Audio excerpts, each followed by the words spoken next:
Pero el otro lado de la corrupción, la otra fuente importante, es el de la corrupción y la economía ilegal, como señalaba antes. Y yo creo que ese es el problema más grave en el Perú.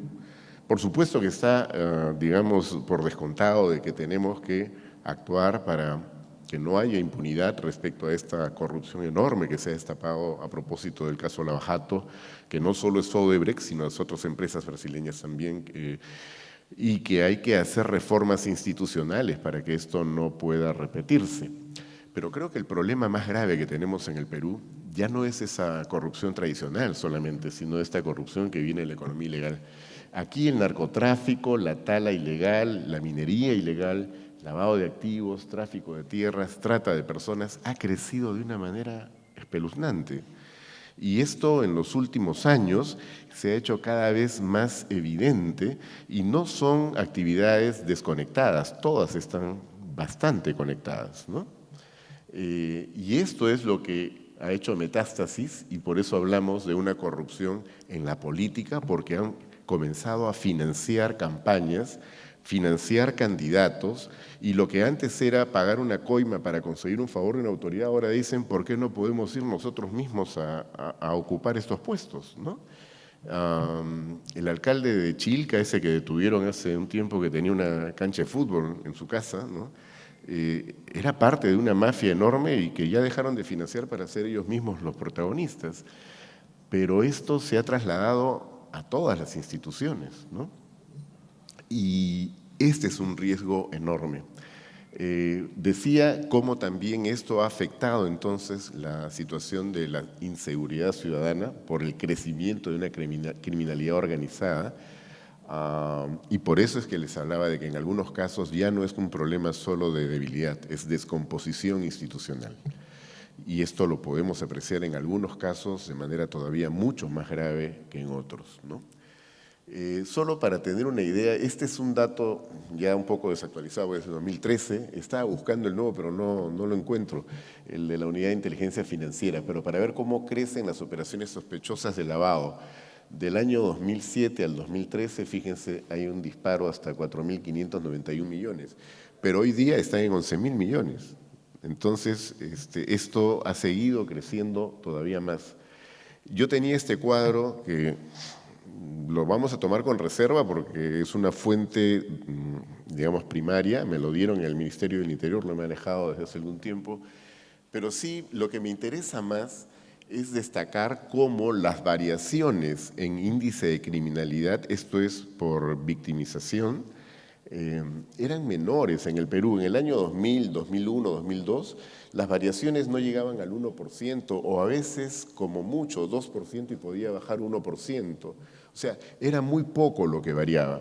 ¿Cuándo comienza a producirse, digamos, ya un disparo de todo el índice de criminalidad? A partir del 2007, fíjense, cuando crece 5.1, después 6.1, después crece 13.1, 13.4 y llega hasta 23.8, ¿no? ¿Y qué tiene que ver esto del 2007 en adelante? Son los años del crecimiento económico, pues. O sea, un país que tiene crecimiento económico sostenido, pero tiene una débil institucionalidad, es el paraíso para que crezca la criminalidad, porque no solo es lo que pueda crecer como criminalidad, digamos, propia, no solo son las organizaciones criminales que operan en el Perú, también se convierte en un lugar atractivo para invertir para la criminalidad en las redes, o sea, a nivel global. Mucho dinero que sale del narcotráfico a nivel global se viene a invertir al Perú y hay manera de poder identificar eso en sectores, por ejemplo, pesquero o en el sector de minas. Es decir, uno puede ver cómo tampoco a este crimen organizado le interesa tener su plata sin trabajar.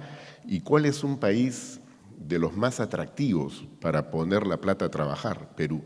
Porque es un país donde tenemos un régimen constitucional, hay derechos que se pueden, ¿no?, defender y reclamar, pero una muy débil institucionalidad y una penetración del Estado por estas propias mafias que ya ha llegado a niveles realmente alarmantes, ¿no?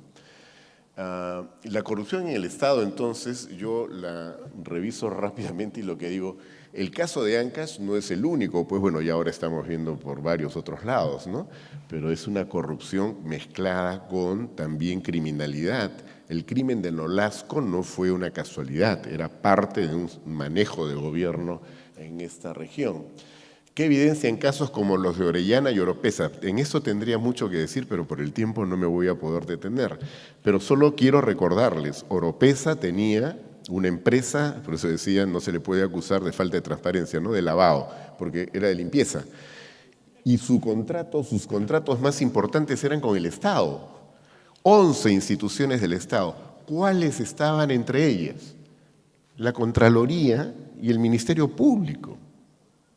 O sea, fíjense ustedes, porque no es solo un problema de que de repente no limpiaban bien, que además nunca los han acusado de eso, sino la posibilidad de acceder a información, ¿no?, sensible, a información muy importante. ¿Y cómo llegó este señor a tener una empresa que tuviera tanta presencia en el Estado y que llegara a instituciones como estas? Bueno, en el caso de la Contraloría, ayer estaba haciendo alguna averiguación adicional, pero mucho tiene que ver el señor Alarcón con la contratación de Oropesa. Ustedes se acuerdan que Oropesa lo balearon cuando estaba en un Porsche. Le encantaban los fierros. Y hay evidencia de que competía y se conocía con la familia de Alarcón. Entonces no es tampoco una sorpresa que haya llegado como llegó a la Contraloría. La situación de la Policía Nacional del Perú es un tema bastante delicado. Yo lo he sostenido muchas veces, lo reitero aquí, no es un problema de un grupo o de unos cuantos malos elementos, no. Hay una generalización de malos elementos ahí. Es un problema estructural, es una de las instituciones más golpeadas por el problema de corrupción. Creo que esto tiene que ver con varios factores, pero sobre todo con, digamos, el abandono que tuvo esta institución desde la década del 80 hasta muy recientemente. Y creo que, y bueno, y no hemos salido de ese problema, pero creo además esto del medio tiempo, o sea, el 24x24, bueno, terminó de descalabrar las cosas, ¿no? Hay, por supuesto, oficiales y suboficiales de primera, o sea, gente muy honesta, gente que quiere a su institución y hace lo posible, pero no pueden solos salir adelante si es que esto no forma parte de una política mucho más estructurada y con mucho más cuidado, ¿no? La inmunidad de los congresistas, bueno, ya que decirles, si ustedes hacen una revisión de los casos en los cuales el Congreso de la República ha levantado la inmunidad para que se pueda procesar o investigar a un congresista, se van a encontrar que en los últimos 20 años pueden haber habido 2 a lo sumo. Y no es que no hayan habido solicitudes, la Corte Suprema ha solicitado en varios casos ese levantamiento y no se ha producido. Y no se ha producido porque esto se negocia en el Congreso, ¿no? Y esto es parte del problema que tenemos. Hay que acabar con la inmunidad de la manera como está en este momento regulada. En otros países existe una protección para los congresistas, pero quien se pronuncia es el fiscal de la Nación, es, digamos, la Corte Suprema. De ninguna manera se puede aceptar que sea el propio Congreso el que decida esto. En Colombia tenían algo parecido a lo nuestro, hasta que Pablo Escobar se hizo congresista para poder tener inmunidad. Con esto quedaron curados de espanto y eliminaron la inmunidad y se fueron al otro extremo porque ya no les dan ninguna protección, ¿no? Los proyectos que la Unidad de Inteligencia Financiera pedía para investigar lavado, o sea, para poder acceder a información tributaria e información bancaria, sin eso no se puede trabajar para investigar lavado, han tardado 8 o más años para que se les puedan otorgar inmediatizadamente en el Congreso. Y ustedes saben que en ese debate al comienzo parecía que no se los querían dar tampoco. Si ustedes revisan el libro de actas del Congreso y ven quién, por ejemplo, fue uno de los congresistas que más peleó en contra de que se le otorguen estas facultades a la Unidad de Inteligencia Financiera, el señor Joaquín Ramírez, que era congresista y, como sabemos, secretario general de Fuerza Popular, hasta que en medio de la campaña se pudo hacer público que la DEA lo investigaba por precisamente lavado, ¿no?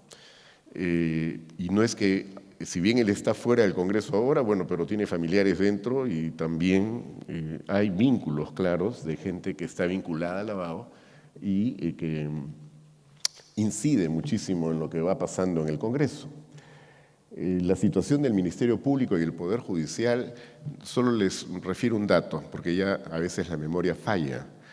Cuando fue capturado, ¿no?, el señor Orellana, al poco tiempo capturaron a unos ex jueces, un ex supremo incluso, porque se pudo saber de que habían bolsas de dinero que pagaban a jueces y a fiscales. Hasta el día de hoy no sabemos quiénes son los jueces y fiscales a los que se les pagaba, pero se sabe que esa era una actividad. Nos consta, quienes hemos seguido este tema, que el señor Orellana, por ejemplo, controlaba la corte de Ucayali. Cuando estaba a punto de ya abrirse el proceso judicial en base a una acusación fiscal después de años de seguimiento, y allí sí quiero reconocerle el trabajo que le cupo también a la ex procuradora Julia Príncipe, ¿no?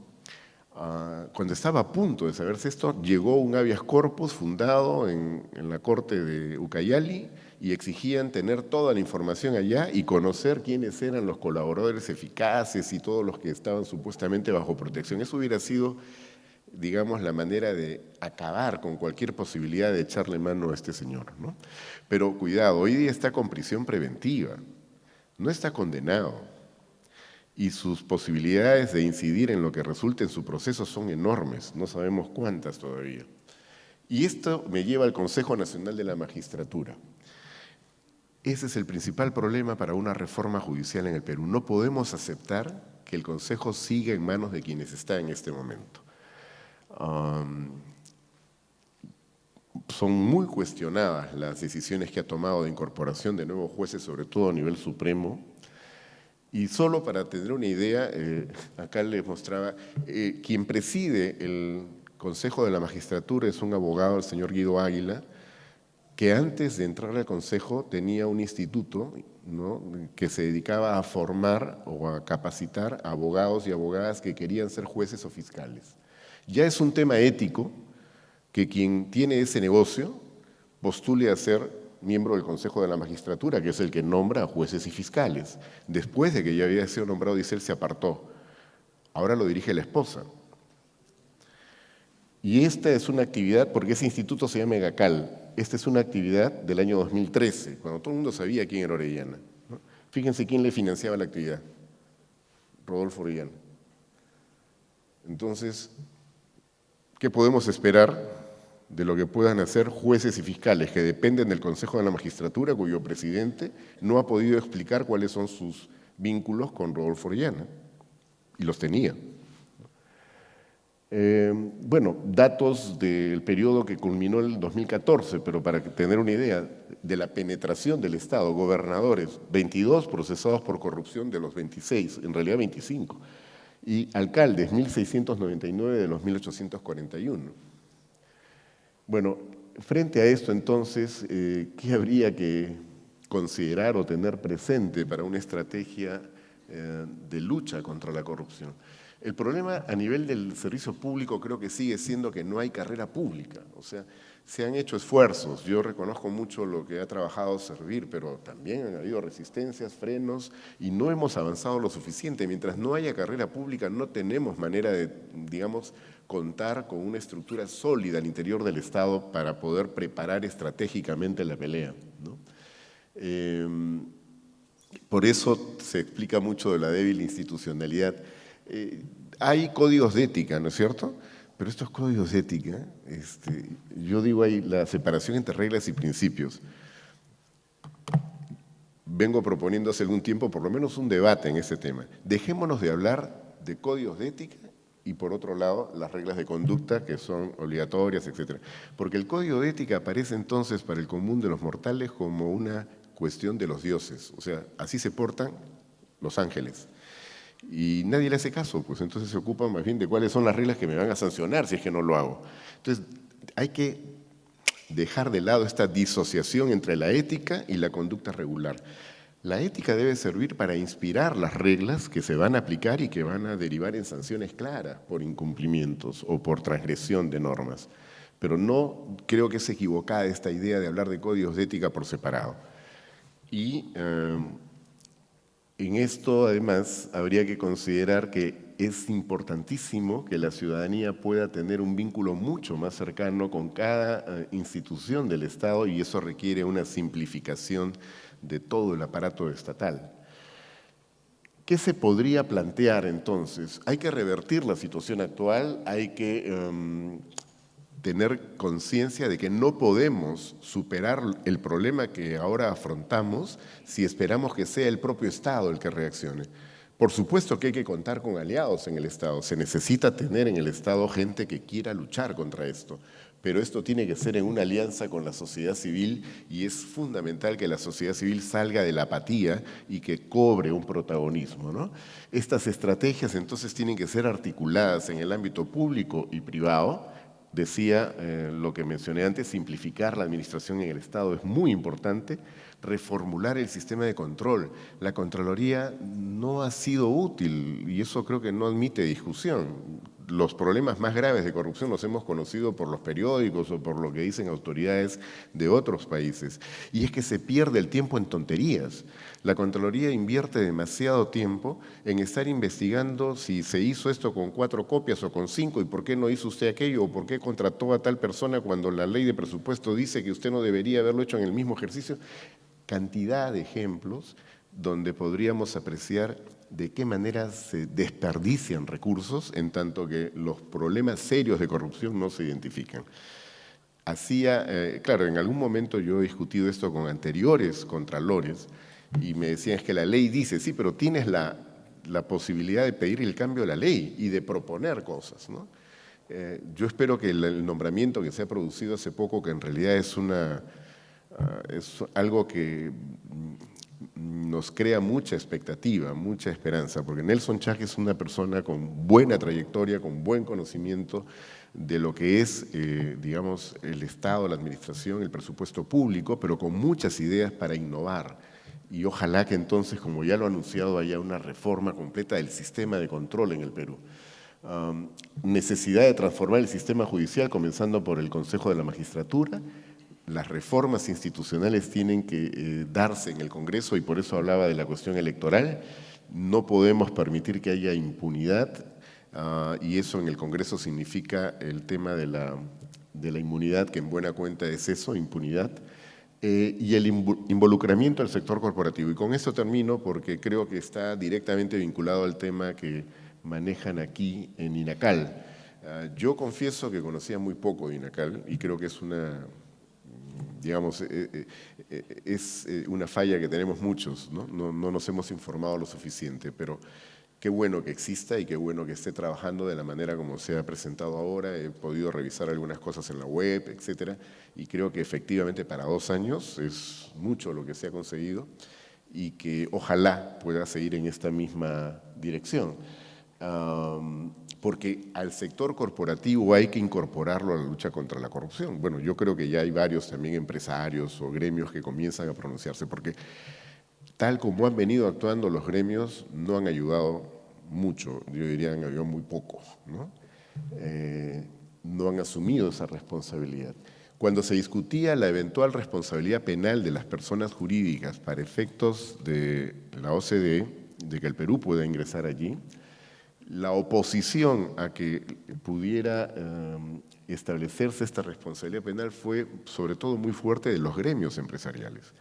Y yo creo que esto, si bien se explica en buena medida por los problemas o los temores que hay respecto del sistema judicial, también no puede dejarse de lado el hecho de que es importante para ese involucramiento que todos vivamos los mismos problemas, pues no tener, digamos, mecanismos de protección especial.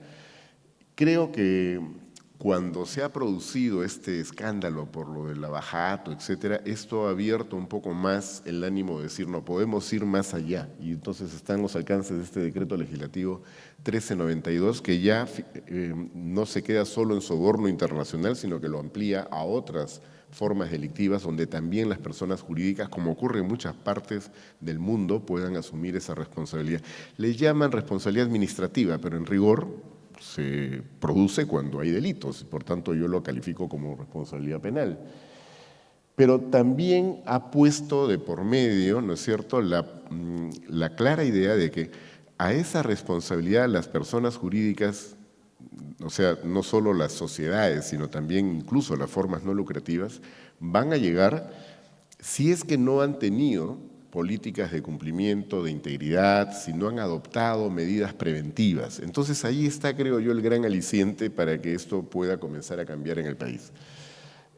Porque los códigos de ética, tal como los tenían en el Estado, los tenían también las empresas. De los mejores códigos de ética que yo he visto son los que tenía Odebrecht, ¿no?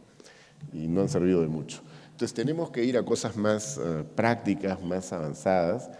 Creo que estas políticas de integridad, de cumplimiento, de buenas prácticas corporativas, etcétera, y de reglas éticas, por supuesto, tienen que ir de la mano con cuestiones como las que ahora se han aprobado con el ISO 37001. Sí, pues, o sea, si ya comenzamos a identificar exactamente cuáles son las normas técnicas, la manera en que esto se tiene que ir implementando, si damos facilidades para que todos puedan acceder a eso de acuerdo a la realidad de cada organización empresarial, por supuesto, creo que ahí estamos entonces ya tocando tierra y estamos en posibilidad de construir algo que va a tener, sinceramente, creo yo, un efecto muy importante para la lucha contra la corrupción. En fin, con esto entonces los y las dejo con esos puntos y con todo gusto para conversar después si es que hay oportunidad. Gracias.